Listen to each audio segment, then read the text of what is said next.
গজ কাপড়, বাড়িতে থাকা সবজি আর রং দিয়ে বানিয়ে ফেলেছি আলিয়া ভাটের জন্মদিনে পরা সেই সুন্দর কুর্তা সেটটা, যেটার দাম ছিল 22,500 আর আমি রিক্রিয়েট করে ফেলেছি মাত্র 400 টাকার ভেতরে। এর আগে ছোট্ট একটা রিলস ভিডিও শেয়ার করেছি, তোমরা সবাই হয়তো দেখেছো। আজকে তোমাদের সাথে ফুল ভিডিও শেয়ার করছি। সকাল সকাল চলে গিয়েছিলাম বাজারে, আর বাজারে গিয়ে আমি ওই কালারের কাপড় অনেক খোঁজার পরেও পাই, তবে যে কালারটা পেয়েছিলাম এটাও ছিল একদম মাখন। এই কালারটা অনেক সুন্দর। এগুলো শুধু বেক্সি ভয়েলের উপরেই পাওয়া যায়। এই কাপড়টার গজ ছিল 100 টাকা, আর এই রংগুলো নিয়েছিলাম 80 টাকা দিয়ে। আর এই সবজিগুলো মায়ের সবজি ঝুড়ি থেকে নিয়েছি। আর কাপড়টা নিয়েছিলাম আমি সব মিলিয়ে 3 গজ কাপড়ের দাম লেগেছিল আমার 300 টাকা। সবজি দিয়ে এভাবে ডাইস বানিয়ে অনেক ড্রেস আমি রিক্রিয়েট করেছি। এর আগেও একটা শাড়ি বানিয়েছি যেটা সবজি দিয়েই বানিয়েছিলাম। এরকম অনেক কাজ আমি করেছি সবজি দিয়ে, তবে সবগুলো ভিডিও হয়তো তোমাদের সাথে শেয়ার করি না। এই আলু দিয়ে যেহেতু আমি একটা পাতার ডাইস বানাবো, তাই একটা বড় আলুই নিয়েছিলাম। এরপর এটা কেটে এটার উপরে একটা পেন্সিলের সাহায্যে সুন্দর একটা পাতা এঁকে নিয়েছি। এরপর খুব নরম হাতে ছুরি দিয়ে এটা কাটিং করেছি।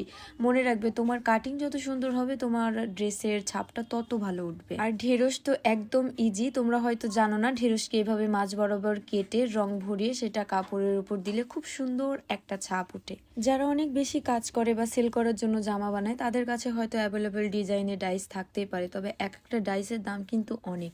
আমাদের একটা দুটো জামার জন্য আমরা বাড়িতে থাকা এইসব সবজি দিয়েই কিন্তু ডাইস বানিয়ে সুন্দর ড্রেস বানিয়ে ফেলতে পারি। এইবার আসি রঙের ব্যাপারে। প্রায় সবাই আমাকে জিজ্ঞেস করেছে এই রঙগুলোর নাম কি, কোথায় পাবো, এই রঙগুলো কাপড়ে বসানোর পর উঠে যাবে কিনা, এরকম নানান প্রশ্ন। যে কোনো ক্রাফট দোকানে গিয়ে হ্যান্ড পেন্ট রেডি রং বললেই এই রঙগুলো তোমাদেরকে বের করে দেবে। এরপর তোমাদের পছন্দ মতো কালার তোমরা নিয়ে নিতে পারো।